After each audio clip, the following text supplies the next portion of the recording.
एक संचित कर्म की, एक क्रियमाण की, एक प्रारब्ध की। 2 मुट्ठी चावल खाए, रुक्मिणी ने कुछ नहीं कहा।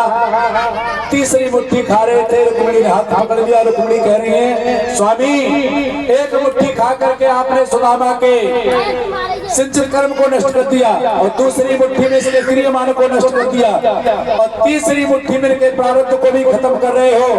हे स्वामी, जब जीव का प्रारब्ध ही खत्म हो जाएगा तो ये संसार का आवागमन कैसे चलेगा। भगवान कहने लगे, रुक्मिणी से, देवी तुमने ये क्या कर दिया।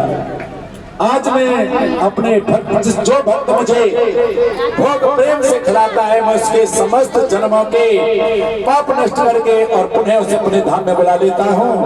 भगवान ने जब चावल खाए, पुंडली को देखा, भगवान समझ गए। भगवान सुदामा से ये नहीं कहा कि तुम 1-2 दिन रुक जाओ, एक दूसरे की राजी खुशी पूछने लगे। कन्हैया से कहा, कन्हैया तेरा ब्याह है? कहाँ है भैया? कहा नाम है तेरी पत्नी को? तो भैया ये काल हो तो नाम बताओ। कितनी रे सब तेरे कन्हैया, तेरे जहाँ ब्याह उठाया कोई कहावत है, ये तेरी भीड़ काहे की लग रही है? करे सुदामा, भैया ये सब तैयारी, मतलब ये सब तुम्हारी हो जाएंगे। कितनी है? ज्यादा रहा थोड़ी सी, कितनी है? 16,000। सुदामा कहने लगे, धन्य कन्हैया तेरे लिए रे, मेरा तो एक के मारे जे हाल हो कि यहाँ के रुकाऊं, और तू 16,001 में राजा किसी भोज घेरे डोल लो है। भगवान कहने लगे, हाँ, एक के मारे तन पे कपड़ा ना।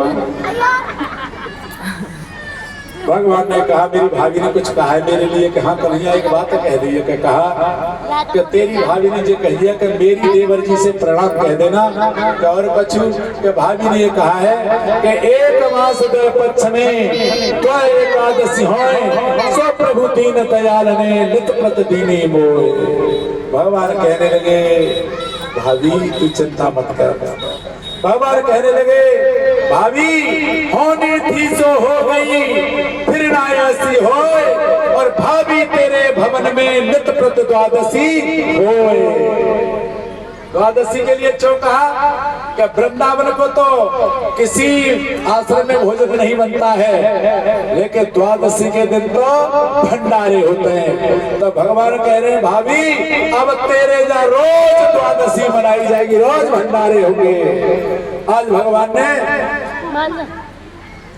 कुबेर को आदेश दिया है और विश्वकर्मा को आदेश दिया कि जैसी मेरी द्वारकापुरी वैसे मेरे मित्र की सुदामापुरी, और जितना मेरे यहाँ भंडार भरा है, कुबेर से कह दिया उतना ही भंडार मेरे मित्र के यहाँ भर दो जा करके। और सुदामा को एक पुष्प दे करके विदा कर दिया। सुदामा जी देख रहे हैं, कुछ देवो मत। सुदामा जी बार बार कन्हैया हमें जाए, कहाँ भैया जाओ।